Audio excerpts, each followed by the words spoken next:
Iran, Israel, Saudi దేశాల మధ్య కొనసాగుతున్న యుద్ధ ప్రభావం భారత్ పైన పడుతున్నట్లు తెలుస్తోంది. చమురు నిల్వలు తగ్గుముఖం పట్టడంతో దేశంలో గ్యాస్ కొరత ఇప్పటికీ మొదలైంది. దీంతో ములుగు జిల్లా ఏజెన్సీ ప్రాంతాల్లో డొమెస్టిక్, కమర్షియల్ గ్యాస్ రేట్లు పెరగడంతో కొంతమేర ఏజెన్సీలో గిరిజన ఇబ్బందులు పడుతున్నారు. అంతేకాదు గ్యాస్ బుకింగ్ సమయం 21 రోజుల నుంచి 45 రోజుల వరకు పెరగడంతో ఏజెన్సీ ప్రాంతంలో ప్రజలు తీవ్ర ఇబ్బందులు ఎదుర్కొంటున్నారు. దీనిపై జీసీసీ డిఎం వాణితో ములుగు జిల్లా ప్రతినిధి రాకేష్ ఫేస్ టు ఫేస్. మనం ఇప్పుడు ములుగు జిల్లా సంబంధించి డివిజనల్ మేనేజర్ వాణి మేడం దగ్గర ఉన్నాము. మేడం చెప్పండి, అంటే ములుగు జిల్లాలో ఎలాంటి గిరిజన ప్రాంతం కాబట్టి ములుగు జిల్లాలో ఎలాంటి గ్యాస్ కొరత అనేది ఉన్నది, ఈ డొమెస్టిక్ కానీ ఈ కమర్షియల్ కానీ ఎలాంటి వాడకం ఉండదు, ఎట్లా వాడవచ్చు దీనిపై చెప్పండి.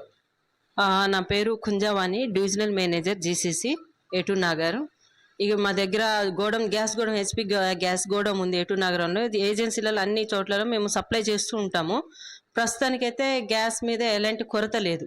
డొమెస్టిక్ అనేది ఇండ్లలో వాడతారు, వాళ్ళు జాగ్రత్తగా వాడుకుంటే 45 డేస్కి ఒకసారి ఇప్పుడు బుకింగ్ ఉంది కాబట్టి జాగ్రత్తగా వాడుకొని 45 డేస్కి ఒకసారి బుక్ చేసుకోవాలి. అది కూడా ఓటీపీ వస్తేనే వాళ్ళకి ఇవ్వటం జరుగుతుంది, లేకపోతే బ్లాక్ మార్కెటింగ్ అని ఇలాంటిది ఏమీ లేవు. ఇప్పుడు మొత్తం సిస్టమేటిక్గా జరుగుతుంది మా దగ్గర. అట్లా కమర్షియల్ అనేది హోటల్స్లో 19 కేజీస్ది వేస్తాము, అది కూడా ఓటీపీ రావాలి, బుకింగ్ చేసుకుంటేనే వాళ్ళకి ఇవ్వటం జరుగుతుంది. అయితే మన గిరిజనులు అంటే ఈ ములుగు జిల్లాకు సంబంధించి ఎక్కువ గిరిజనులే ఉంటారు. గతంలో 21 రోజుకి గ్యాస్ బుకింగ్ అయ్యేది, ఇప్పుడు పెంచిందని తెలిసింది. దీనికి ఎంత పెంచారు, ఎంత మేర పెంచారు, ఇది ఎలా బుక్ చేసుకోవచ్చు? ఇది ఆన్లైన్ బుకింగ్ 45 డేస్కి ఒకసారి బుక్ చేసుకోవాలి. వచ్చి ఆన్లైన్లో బుక్ చేసుకుంటే వాళ్ళకి ఓటీపీ వస్తుంది. ఓటీపీ వచ్చినాక కానీ వాళ్ళకి గ్యాస్ సిలిండర్ ఇవ్వడం జరుగుతుంది. అది 60 రూపీస్ పెంచారు, అంతకుముందు దానికంటే ఇప్పుడు 60 రూపీస్ పెంచారు. 984 అయింది అది డొమెస్టిక్. కమర్షియల్ మాత్రం 2150 రూపాయలు అయింది. అయితే ఈ డొమెస్టిక్ అనేది ఇళ్లలో వాడేది ఇప్పటికీ మన సంబంధించిన హోటల్స్లో కానీ పెద్ద పెద్ద మాల్స్లో కానీ వాడుతున్నారనే సమాచారం. దీనిపై మీరేమంటారు? అలాంటిది ఏం జరగకుండా నేను ఇప్పుడు స్ట్రిక్ట్గా చేశాను. ఇవాళ కూడా నేను గోడంకి వెళ్ళాను, డెలివరీ బాయ్స్ కూడా పిలిచి స్ట్రిక్ట్గా చేశాను. వాళ్ళకి వార్నింగ్ కూడా ఇవ్వటం జరిగింది. అది అసలు జరగటానికి లేదు, జరగకూడదు. జరిగినా కానీ ఈసారి యాక్షన్ ఉంటుంది. గతంలో ఇంటికి డెలివరీ ఇచ్చేవారు, ఇప్పుడు అలాంటి సౌకర్యం ఉన్నదా? డోర్ డెలివరీ ఇప్పుడు కూడా వాళ్ళు ఆన్లైన్ బుకింగ్ గానే మాకు డెలివరీ బాయ్స్ ఉన్నారు, వెహికల్స్ ఉన్నాయి, దాంట్లో డోర్ డెలివరీ చేసేసి వస్తారు.